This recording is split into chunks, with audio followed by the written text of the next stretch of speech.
Yes, we know we sound like that. That's what we're trying to do. Like, our logo is similar. We use the same cover artist. We use the same font. If they think the band sucks, that's fine with me. Like, that doesn't bother me. But if they think that we're trying to be disrespectful, that would make me sad. Today we are ranking the albums from Gruesome, starting with Savage Land in 2015.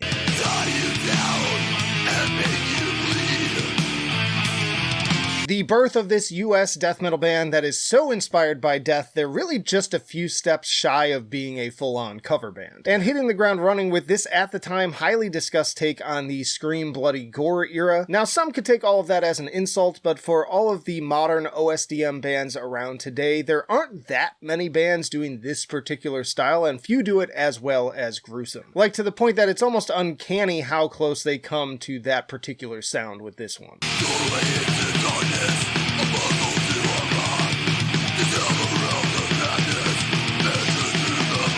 Killer opener with the title track complete with wailing solos, big doomy guitar leads on the slower parts of Trapped in Hell, more great riffs on Gangrene, another killer solo on Hideous, lots of great rhythm and pace changes, thrilling D-beats, the Chuck-influenced vocals are on point. Now, can it hold a candle to the perfection that is Scream Bloody Gore or Leprosy for that matter? No.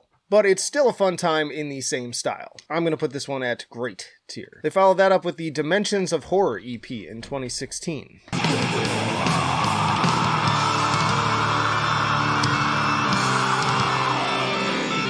Largely keeping in the same vein as Savage Land, just in a tighter packaging. I will say that I feel like the production is not as good on this album. It was self-produced. It has kind of a rougher, grittier quality to it. Even so, lots to enjoy here with these 6 tracks, with plenty more fun riffs, especially Hellbound, 7 Horrors, and Amputation. And then the closing title track is pure horror movie atmosphere. I'm going to put this one at good tier. Then we got the Fragments of Psyche EP in 2017. The final journey you now undertake.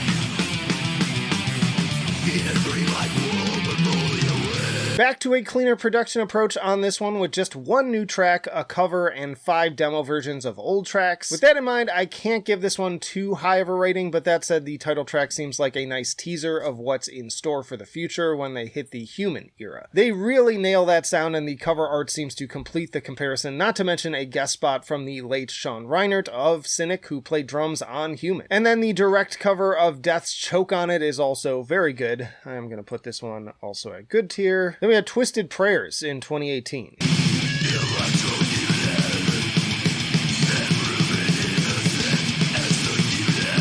Time to tackle the spiritual healing era, incorporating more cerebral, melodic instrumentation with elements of thrash and thought-provoking, socially conscious lyrics. This one also takes a more technical and at times progressive approach while maintaining the classic old-school energy. I have to say, and I'm almost ashamed to say it, but regular viewers already know that I had not actually listened to Spiritual Healing when this came out. It wasn't until a little while later that I did my, death rankings video and then redid it again recently. Hey, hi there. Hunter wants to say hi. But I think, though, it gave me the unique ability to review this album initially on its own merits. And I'd say that even on that front, this is still a very solid album that stands on its own 2 feet.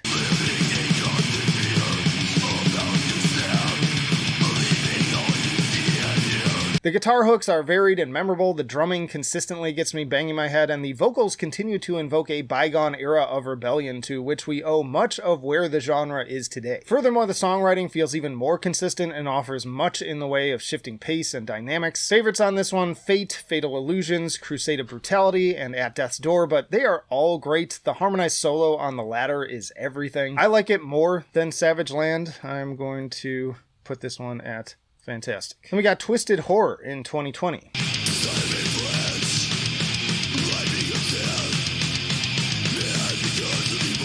Now, I really don't usually include EPs, but I definitely don't usually include splits. But again, given just how short this discography is at the moment, I figured I'd throw them all in. 3 tracks from Exhumed, 2 from Gruesome, and they feel more in line with the Savage Land stuff to me. Lots of D-beat and simpler riffing with some doomier sections thrown in. Would make a great Halloween listen with the obvious horror themes and aesthetic. I'm rating this mostly on the Gruesome tracks, but they're a great pairing with Exhumed, making for a consistent headbanger of a listen over its near 20 minutes. I'm going to put this one at great tier. Reminder before we get to the final album to hit the like button if you're enjoying the video. That helps me out, as does commenting below your own rankings. This is all just my opinion, as always. But that brings us to Silent Echoes in 2025.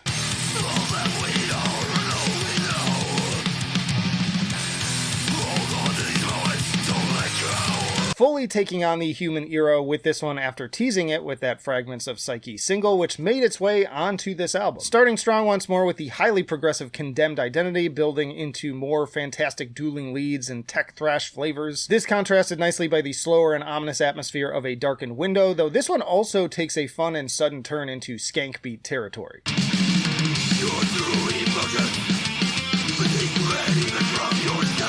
Lots of great moments like the little "a mind torn apart" vocal break on Shards, all the great pace changes on Reason Denied, and the little synth opening of instrumental Voice Within the Void. Silent Echoes gets very proggy with some killer bass work on top of the already impressive guitars, too.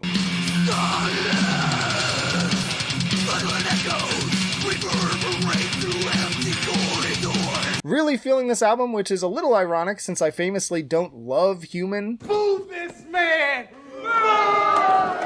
Yeah, spare the tomatoes, I'm not taking it back. But this actually scratches more of the itch that my personal favorite individual thought patterns does. Either way, I do think that it's Gruesome's best work yet and worthy of top tier, and honestly, even a great album in 2025, which is strong already in death metal releases. Like, our cup runneth over when it comes. There's no shortage of great death metal coming out in the modern era, and but this goes toe to toe with a lot of that. I'm really enjoying it, and for all those reasons, I'm putting it at perfection. Y'all check out this playlist for plenty more death metal stuff, rankings, what have you, and check out this for your personal YouTube recommendation. But that'll do it for now. Flight of Icarus signing off. I will see you in the trenches.